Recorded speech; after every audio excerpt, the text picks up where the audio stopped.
Thanks for tuning in for another great episode of Life Optimized Podcast. I'm Dr. Neil Paulvin, helping you optimize your health, life, and business. And we have another great episode today with Shawn Wells, the Ingredientologist, we could pretty much talk about anything about today, but we're going to target a couple of things here. Shawn, thanks for hopping on. I appreciate it. I know your schedule is so packed. It is, but when I heard about being on with you, I had to definitely carve that out. You're one of my favorite people in the world. You is same here. So let everybody know who Shawn is. Shawn Wells has formulated over 700 supplements, food, beverages, and cosmeceuticals, and patented 20 novel ingredients, and is now known as the Ingredientologist, the scientist of ingredients. Formerly a chief clinical dietitian with over a decade of clinical experience. He has counseled thousands of people on natural health solutions, such as keto, paleo, fasting, and supplements. He has also personally overcome various health issues, including Epstein-Barr virus, chronic fatigue syndrome, fibromyalgia, depression, insomnia, obesity, and a pituitary tumor. As a world-renowned thought leader on mitochondrial health, he has been paid to speak on 5 different continents. His insights have been prominently featured in documentaries, nationally syndicated radio programs, and regularly on morning television. His expertise can help any health-conscious individual to better manage stress and experience higher performance and more energy through utilizing his practical, holistic solutions. Nice. That is a mouthful right there. So let everybody, with that bio summarizes, you definitely have your foot in about 10, your finger in 10 different pies there. So most people pick one lane, maybe 2. What has inspired you to delve into all these different endeavors here and speak expertly on all of them? I mean, one, I think I'm a very intelligent person. Like I'm a Renaissance person, or some people might say a polymath, or like I have a brain that loves to solve problems. I have a very ambidextrous brain, of which I am ambidextrous. So I'm not going to be the best person at any one thing, but I have an ability to be creative and logical with my reasoning, and I can solve problems and synthesize things in a way that I think other people can. So like, we all have our gifts, we all have our unique genius. I think mine is tapping into a lot of areas and finding creative ways to find new approaches, novel ingredients, things like that. And I also can make, I think, difficult topics more simple. And so I love to teach, I love to create, and that's my lane. I'll never be like the, genius researcher on, whatever topic of, RNA or, something like that. But that's where I'm good. And so I love to problem solve. So I end up getting into a lot of things. Yeah, exactly. You explained the energy. You had a great book that came out about energy and mitochondrial health, and you've done a lot with paleo. We're going to talk about your experience with psychedelics in a moment. So it's definitely run the gamut. So when your brain approaches a problem, are you approaching it from, okay, how can I find a new formulation to make this better, like anything from chronic fatigue to depression? Or are you looking at the big picture from a macroscopic level? Okay, we have depression or we have fatigue, and now I got to work downwards. Or is it just kind of like, hey, just kind of see where things go? No, I think it is what you're talking about, where you reverse engineer something. Like, it's like almost like I look at something forensically. I think that's my approach with a lot of things, is like, what does success look like? And not only success, I think about like, what does 10x look like of whatever most people would think success looks like?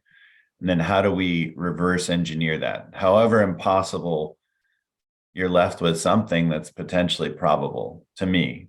And that's what I look at, is just reverse engineering and forensically approaching it. So, just breaking it all down. From what that best case scenario is. Like, I think entrepreneurs that are highly successful are delusional. They see themselves where they're not.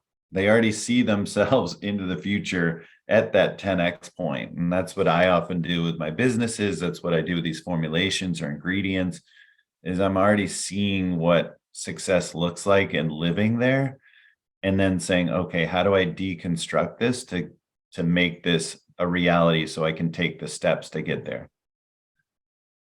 So, yeah, so when we're talking about business, and you've now delved into the business of psychedelics, I know that comes from both a business perspective and then a personal experience. So where did that come from? Is it a kind of, again, another combo where, again, it helps with personal issues? Is it something you want to make simple for everybody, or all of the above? It is all the above. Like I approach another thing that's helped with my success is it's like almost like we could do a whole podcast on this, is like not only that kind of delusional level of just seeing myself where I want to be, and including my personal being, my business, my formulations, my ingredients, but also just being down the road and having this ability to synthesize, like I said, just synthesize all these ideas, and then that excites me to want to do so many things. And I approach everything with excellence, and I never think about the ROI, the money, like all of that stuff has come, and it's put me in a position where I'm often like doing too much and maybe overwhelmed. I could tell by your schedule. I could tell, yeah. But I approach things with excellence, and I want to make as much impact as possible. And so success just falls into place. Like the money and things fall into place. And it's not the money that I'm chasing, and I have no delusions of entitlement. I like chase things down, and I make as much impact as I possibly can. Give me 1 second, Shawn. So when we talk about psychedelics, explain to people what the beginner 101 version of what psychedelics are, and then we'll get into the possibilities, because I think the possibilities right now are endless in terms of what psychedelics may be able to do for our society and changing how things are done. But so what is the 101, the Shawn Wells version of breaking it down, or what psychedelics can do? Yeah, I mean, it could go all the way back to this idea, the stoned ape theory, where these apes were exposed to these psychedelic mushrooms, and it enhanced their brain function. And then we came down from the trees and we started living on the plains, and then Neanderthals and present day humans were the next steps there. So, and there's many people that believe that was the big leap forward. Some people think it's when we started eating heavy amounts of protein. Some people believe it's the psychedelic mushrooms, but that could have been the big leap forward in brain power. And psychedelics are just that, things that really open the brain up to new possibilities, new potential. And so you see the ability to work through trauma, the ability to be more creative, to see things how they haven't been seen, to make new neural connections and undo the old ones. And that's a state called neuroplasticity. So it can be very profound. It can change at a fundamental level your physiology, your brain energetics, your inflammation, your immune system, all can be changed at a fundamental level when you are creating those new neural connections, when you're releasing trauma. And trauma, by the way, I think we just consider psychological, but you obviously know as a medical doctor that, when exposed to a situation like, blunt force trauma, that's trauma too, right? But psychological trauma to the brain can often look like physical trauma to the brain, physical insults to the brain. Certain areas of the brain become less active, become shut down, become dormant to protect us, to protect the ego. And so, you can almost approach those the same way. When we resolve something psychologically, it can have a massive impact on us physiologically. Literally, like there's people that have eyesight changes, that have no more diabetes, that have no more inflammation or rheumatoid arthritis. And I'm not trying to make like incredible cures like it's some infomercial here. I'm just saying that as that brain goes, so too does your body. There can be massive changes at a fundamental level because certain areas have been protected, shut off. You're stuck in loops. This happens too when you have low levels of BDNF, you're depressed, you have PTSD, you have chronic anxiety, you have low neuroplasticity, and you tend to stay in loops. So those are things that are real. And when we look at psychedelics, many of the ones that I've talked about, the research from the last several years, when you're looking at, Northwestern, Stanford, the best universities in the country are researching this, Johns Hopkins, and we see that 50 to 70% cure rates. I'm not like, that number is mind-boggling. That's whether you're using MDMA, psilocybin, ketamine, etc., in approximately 3 to 6 administrations on average of any of these.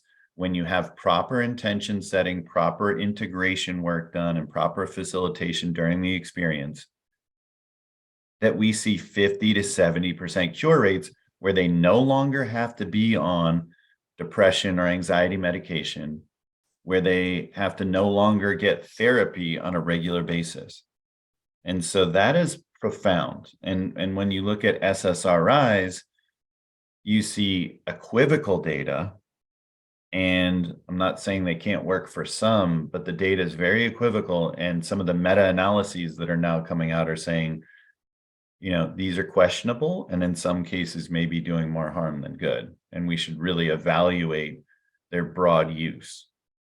So I think they're very much overprescribed. I think that's inarguable.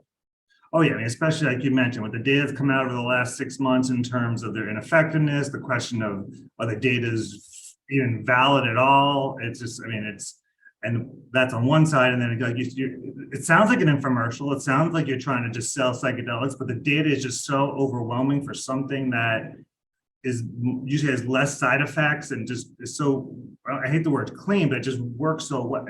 Minimal side effects, again, as long as you have the right program. It's not something that most people can just try at home. That's eventually that hopefully will more facilitate itself, but I think that's going to be the one rate limiting step. It's not like, okay, just take my Zoloft and I'm good to go at home, but people need to understand, like you said, it's a quick process, but you want to have initially a program based around that. I know you've worked on developing some things there as well. And what should people be adding to their program besides having somebody help them through their journey? Besides making sure that they work with a doctor or a prescriber or whoever they're using, be it wherever, who's knowledgeable. I know you've now found some things that help patients augment their psychedelic experience. So where are we going? That combines both sides of your brain, literally and figuratively there. So where are things heading with that? Yeah, a few things here to throw out is, one, I am not a doctor. I know you are, but so take this as educational, from me, and certainly someone who's been down this road personally. So I'm giving my advice. I am a researcher. I am a biochemist. I am a registered dietitian, but I am not a doctor. So don't just get off things and suddenly try these things that may be illegal. I'm just saying the data is becoming very compelling on the psychedelic side, and the data is having me question the overprescription of the SSRIs. So I want to make that clear as a caveat. And another thing with the SSRIs, they work on basically one pathway, serotonin. is there a component of depression, anxiety, PTSD, suicidal thoughts with serotonin potentially? Yes. But when we look at PTSD, anxiety, depression, suicidal thoughts, we see all the neurotransmitters depressed. So we see, GABA affected, we see dopamine affected, we see, histamine, and like down the line, like, all of these things are affected, endorphins and all these neurotransmitters, acetylcholine, they're all affected. So, SSRIs is one approach to one neurotransmitter. And in time, your body is going to calibrate to this idea of reuptake inhibition. And so it may work for a short period of time, but it won't work long term. And so this idea of doing a massive journey type experience where you have a fundamental and revolutionary pivotal shift in consciousness is going to be potentially pretty profound. And that's what I've seen on a consistent basis. Is there can be a dramatic shift in the way we think, in the way we process, in how we deal with ourselves, how we approach our truth, how we can change our behaviors. And, while I say SSRIs might not be that effective, if I'm being really honest, therapy itself can be somewhat lacking as well. In that, I'm not saying it's not a good idea to have regular therapy on all forms, to have people around you that are helpful, to have deeper conversations, to work with a therapist. Those things are great, without a doubt. But to have a massive shift is very difficult in just therapy, because the ego is not only the great protector, but it's the great preventer. And you need to get in a space where you've suppressed the ego, where you turn off the default mode network, and then you're in a highly neuroplastic state. And if you're not neuroplastic and the ego is not suppressed, it's going to be hard to make the change needed from just therapy. So that's where these studies are combining the two and having so much success, where they're using psychedelics in a smart way, and they're using therapy. And I think another thing I want to throw out there is psychedelics, maybe there's almost too much fear around them. People think that you're going to become the devil, and you'll turn into all these crazy things, and you'll see evil things, and who am I going to be, and maybe I'll permanently be crazy, and all these things I hear all the time. Those by and large are not true. So many of us are having incredible success with them. But I do want to say there is risk. There is risk with these substances. They are powerful. And this is the whole idea of, one, knowing the substance that you have is actually the right thing. Two, being with someone who's highly skilled, and I would say not just clinical, but someone who's been through these experiences for a decade or more with other people, and knows how to react, knows how to help, knows how to facilitate properly. And then how to do that integration work after. All of this is super important. And you feeling like you're in a very safe environment with the person that's facilitating, giving you that feeling of safety as well. So all of those things need to be there. So that's really important to just throw out. As far as substances that I'm talking about, a big one along these lines of feeling of safety and recovery, I love the idea of adaptogens. I think those help you with your stress response. That's why they're called adaptogens. They help your body adapt and increase your allostatic capacity, your capacity for stress. So your body is more prepared to deal with what it might be going through in a journey state. I also think that substances that can reduce anxiety going into these journey spaces could be very helpful. And substances like the ones from magnolia bark, dihydrohonocchial beta is one of them. That's going to allow for you to be in more of a parasympathetic state. I think a lot of these substances, people tend to think, if you're a bigger guy, you're going to take 5 grams. And if you're a smaller girl, you take 2.5 grams, and all these kinds of things that people seems like say a lot. But what I've found to be the case is that it's more a question of where your nervous system is at. And so if you're more in a sympathetic nervous system state, which means fight, flight, or freeze, that you tend to need higher doses. And it's just like, if let's say, the listeners may have experience with drinking, maybe not with these other substances, but let's say if you were drunk and something terrible happened, someone fell and, started bleeding, and, you would jump into action, and all these things, the cortisol, the epinephrine, and, all these things come into play, and then you're wired, you're not drunk anymore. And the same is true with these substances, that it takes more to overwhelm your mind state, your body, when you're in that type A sympathetic nervous system state. And the opposite is true. If we can get you relaxed, if we can get you more in a parasympathetic state, more of an alpha brainwave state, more vagal tone, into where your breath is slowed and your heart rate is slowed and your body is in a better nervous system state, then it will take much lower doses. That is, well, again, that's part of the whole experience. Now, a lot of the research, there's research spread out, a lot of the research on psilocybin. Is there one that you recommend somebody who is looking for some type of psychiatric issue should start with? Or is it kind of very individual depending on who you're working with and what your goals of your journey are?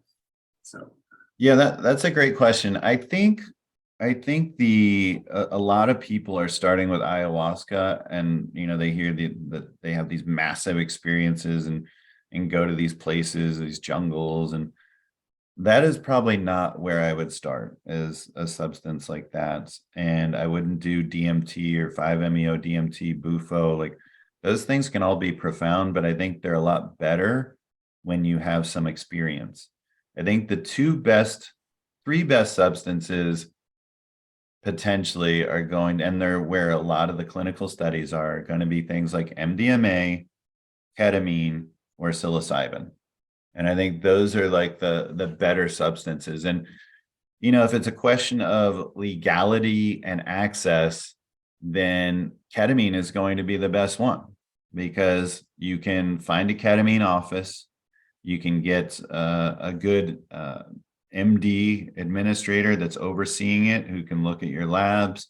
You can be in a nice, safe clinical environment. You'll have nurses on hand, things like that, and especially if that's what makes you comfortable, then that's probably the best place to be. And, you can get up to 10 sessions, and the nice thing about ketamine is it's in and out in about an hour. So like, this is like literally like a lunch break journey. So you can do that. I think ketamine is better, I would say, with PTSD, because of like its ability to be a dissociative. And dissociation can be powerful at overcoming that PTSD with trauma, like, because your ego, your identity can be so intertwined with the trauma that you believe this is who you are. This backpack of trauma, so to speak, fits you so well. Who would I be without this backpack on? It feels so warm. It feels so comfortable. I don't know who I am if I were to take it off. And when you're in these states with ketamine, you can dissociate, where, it's like that backpack's on the other side of the room, and like, you can like say, oh, like, I still feel good without this. I don't need this. So that's where that can be very powerful. I would say psilocybin has the ability to really put you in a neuroplastic state, where you can rewrite your operating system at a fundamental level, at the base level. You can just access If you think about like Apple or Android, the operating system, you can do like a full refresh, where the counterproductive behaviors that aren't serving you can be rewritten, and you can rewrite those behaviors that would be conducive to your happiness. And I think lastly, MDMA is going to be what's called a heart opener, where you get into your truth. It's not going to be as psychedelic as psilocybin.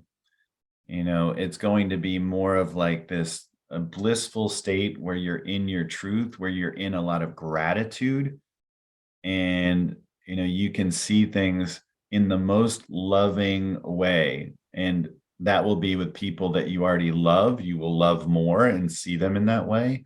And the people that have hurt you, you tend to forgive.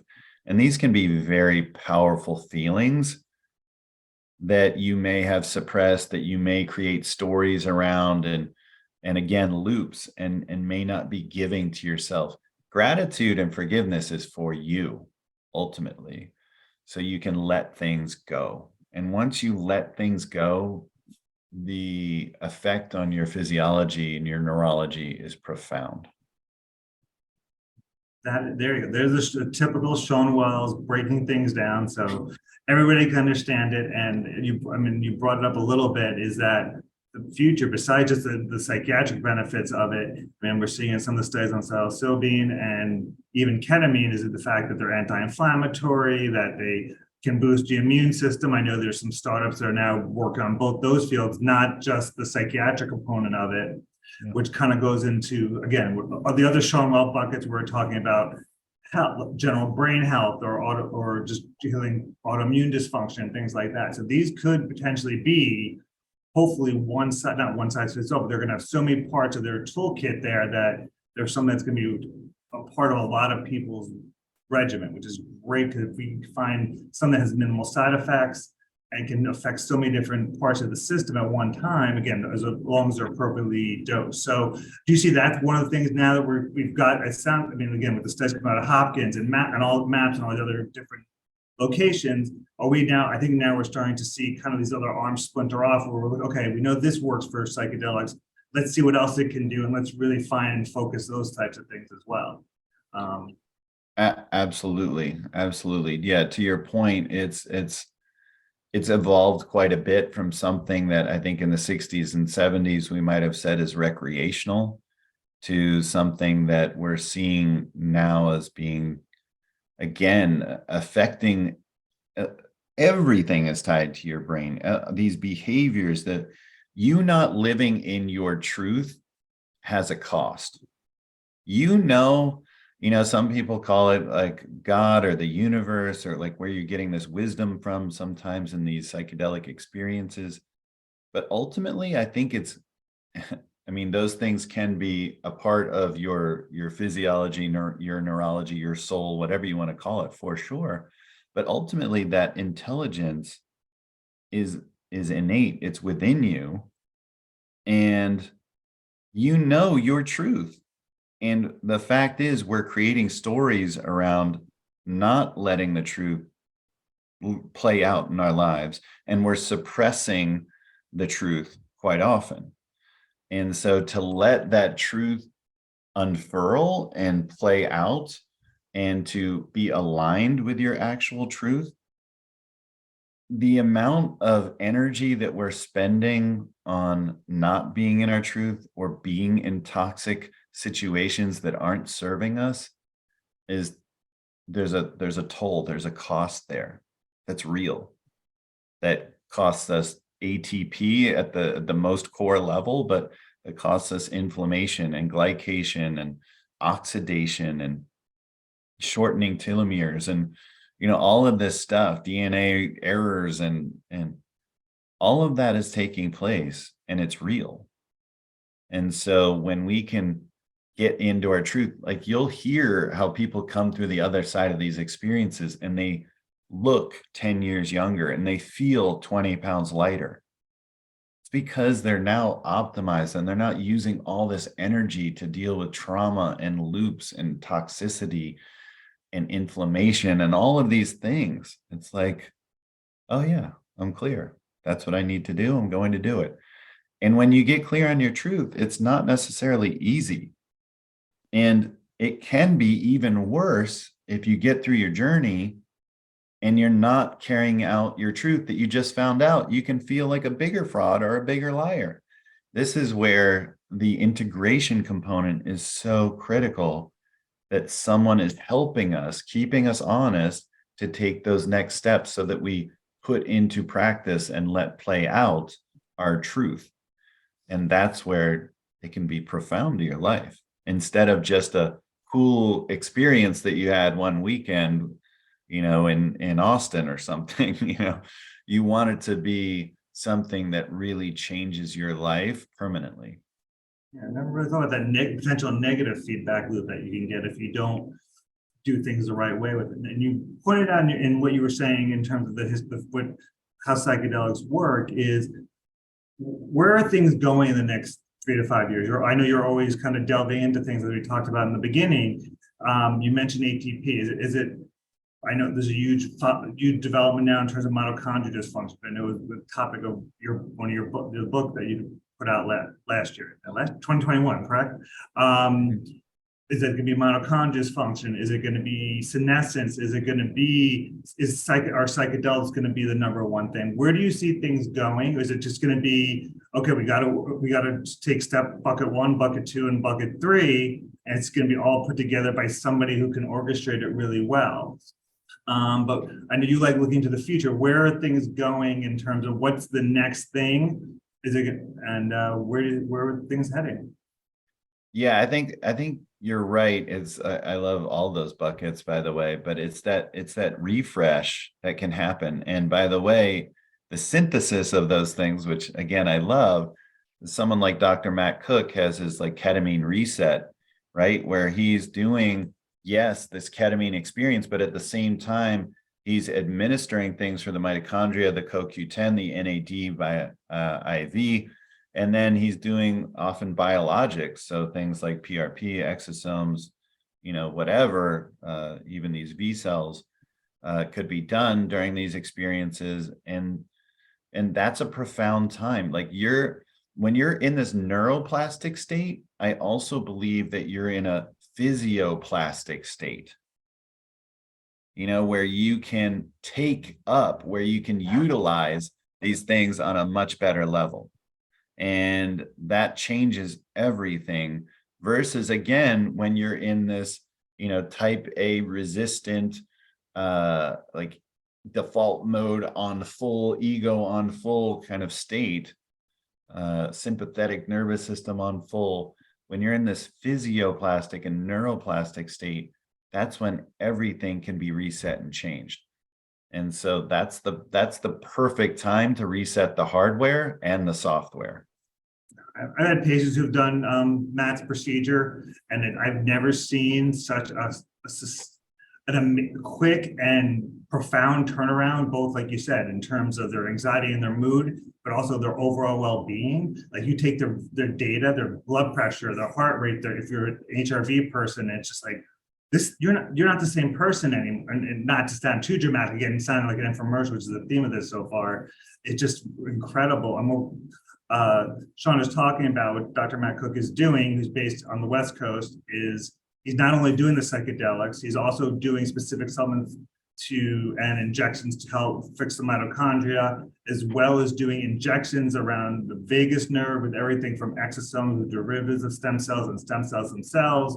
And this was thought to be the future, and it's now, again, I think it's becoming, he's teaching a couple people to do it, and this could be something that can really help people, again, their whole being, as opposed to just how traditional medicine is, okay, we're going to fix your psychiatric issue, but we're not going to fix anything else, and then why didn't it work? Which I think is my problem with traditional medicine, which is kind of why I went into this to begin with. So again, I think we're going to put that in the notes, reach out to check out what Dr. Matt Cook is doing, and obviously all the Shawn's information as well, so you can find out about everything that he's doing as well. As we kind of wind down a little bit here, so what is it? Is there a next step for Shawn Wells right now? I know you're working on, I've seen at AD stuff, or I can never pronounce it, ergonothione. all these different things. I know I want you to at least talk about DHB, dihydroberberine, because I know that's one of your babies. And again, that's something I'm seeing more and more patients know some really quick results with. So at least speak about dihydroberberine, and then we can kind of go back to the original question. Yeah, dihydroberberine, metabolite of berberine. Berberine outperformed metformin head-to-head in a study. Metformin is not only a diabetic drug, but well known as an anti-aging drug. It's really the most profound and well-known anti-aging drug out there. And there's a study going on with the government right now with 10,000 people that are non-diabetic to look at the anti-aging effects of metformin. And we know that berberine, like I said, outperformed it head-to-head, and berberine is a supplement you can buy. But berberine, you have to take 500 milligrams 3 times a day. So it has poor bioavailability. You can get some GI distress. And so I started looking at the downstream metabolite that in your gut, berberine turns into dihydroberberine. And so this ingredient allows you to, one, eliminate the bioindividuality of the gut microbiome that seems to be at play. 2, that means the efficacy will be the same for most people with this. And 3, you can lower your doses from 500 milligrams 3 times a day to 150 milligrams twice a day. So dramatically lower. So not only has 5x the bioavailability, but lasts about twice as long in the plasma. So only twice a day you're taking it. And we're just seeing incredible results. So, and when we're talking about blood glucose and lowering blood glucose and therefore insulin, that is the most profound way we know to enhance anti-aging, to reduce the effects of glycation, inflammation, and oxidation, to enhance mitochondrial function, to reduce metabolic dysfunction. So that's what we're seeing. It literally is the most profound ingredient I know of to use for anti-aging. That's, in today's marketplace, that is a pretty profound and bold statement. It's definitely, I mean, I use it in a lot of my patients. I've definitely seen the effects of it. And I think it's definitely got to be part of most people's stacks at this point, especially like you mentioned, because of what we know about the AMPK pathway, just the effect on mitochondrial biogenesis and energy and all that stuff. So where is Shawn Wells headed? What do we have on the burner there for you? And then let people know where they can find you, all this information, and we'll go from there. Yeah, so the book is The Energy Formula, energyformula.com. That's been a bestseller, listed on USA Today and Forbes. I'm coming out with a course, a whole video course on it around the new year. We'll see exactly when it launches, but that's going to be exciting, and stay tuned for that. I'm available on most of the social medias as @Shawn Wells, SHAWN. And in particular, Instagram, I have a lot of great content there, like infographics and explainer videos, and talking about supplements and biohacking and all those kinds of things. And then lastly, you can go to shawnwells.com, SHAWN, and I have my newsletter there that weekly I send out a lot of great information that's completely free on the latest research, my thoughts on that. Some of my content across the social media is my best of. And so that's where you can find everything. And the biggest thing right now that I'm working on is Infinity, the caffeine metabolite called paraxanthine, and it's becoming a very big ingredient. We've filed 23 patents. We've put about $7.5 million into this over the past 7 years. And we have 14 studies that we've completed, and it's just hitting the market. And it's basically a far, far safer, cleaner ingredient than caffeine, outperforms it in every way in terms of cognition and exercise performance, increases nitric oxide, improves BDNF, neuroplasticity, reduces amyloid plaque, increases glutathione and catalase, increases nitric oxide to the brain via PDE9 inhibition. And then we're getting studies with fat loss, with energy expenditure, and we're getting gaming studies with e-gaming, helping endurance and focus there. So it's pretty impressive. And what's really cool is about 60% of us have this issue being a slow metabolizer of caffeine, and this solves that. And even the fast metabolizers, the people that can have caffeine and go straight to sleep, they have what's called an adaptation effect, where there's more and more and more caffeine needed. This solves that too. So for almost everyone, they have a much cleaner, clearer experience and efficacious experience on the paraxanthine. And in particular for slow metabolizers, they're bypassing all the side effects, which is typically where they're living. And you're bypassing this wildly crazy range of bioindividuality of like 1.5 to 10.5 hour half-life with caffeine for a pretty standard 3-hour half-life. That again is very clean and very predictable. So that's what I was going to ask about fast versus slow metabolizers, and it's available now? Yes, it is. And it's in, if you go to drinkupdate.com, there's a nootropic energy drink there from the Hess brothers of Hess Oil and Gas. The billionaires, they're getting P. Diddy involved, Dr. Mark Hyman, Kygo, all these guys involved. It's a really incredible drink. So that's Drink Update. And then if you go to Muscle Tech, they have about 20 some SKUs that have all these amazing effects.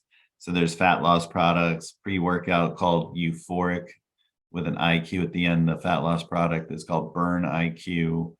And there's tons more coming.